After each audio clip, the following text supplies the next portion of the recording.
Dans l'arrière-boutique de cette fameuse pâtisserie lilloise, c'est une nouvelle recette que travaille un apprenti chocolatier. Donc là, on va remplir les tablettes de sésame grillé. Un défi minutieux. C'est un petit peu galère. Le but, créer un chocolat gourmand mais sans lécithine ni sucre, des ingrédients très utilisés pourtant responsables de troubles digestifs chez certaines personnes. Alors là, ce qui va changer, c'est qu'on n'a pas d'ajout de lécithine. Donc le chocolat est beaucoup plus épais, beaucoup plus difficile à travailler.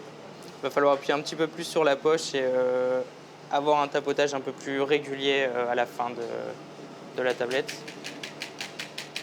C'est tout un procédé qui a été repensé pour l'occasion.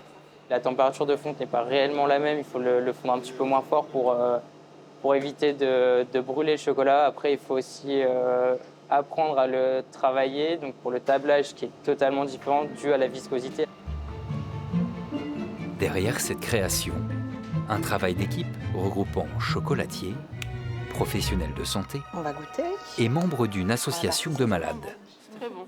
Beaucoup de tests pour savoir quel ingrédient on va utiliser, quel chocolat on va utiliser, quel pourcentage de chocolat on va utiliser. Il y avait 20 ingrédients quand même, on a eu le choix. On a dû passer, je pense, une bonne vingtaine d'heures à trouver le produit spécial. Un produit spécial, sans sucre, présent habituellement dans ces pâtisseries et qui fermente dans le système digestif et crée des douleurs, notamment chez les personnes atteintes du syndrome de l'intestin irritable. Le but, c'est d'avoir un produit gourmand et que les malades puissent manger sans avoir peur d'avoir mal. Quand ils réduisent un maximum ces sucres dans leur alimentation, leurs symptômes sont réduits de 80%. À quelques kilomètres de là, le siège du leader mondial de la levure. Dans ces labos, une toute autre cuisine, mais un but partagé. Ici, ces laborantins testent des micro-organismes pour prévenir la maladie.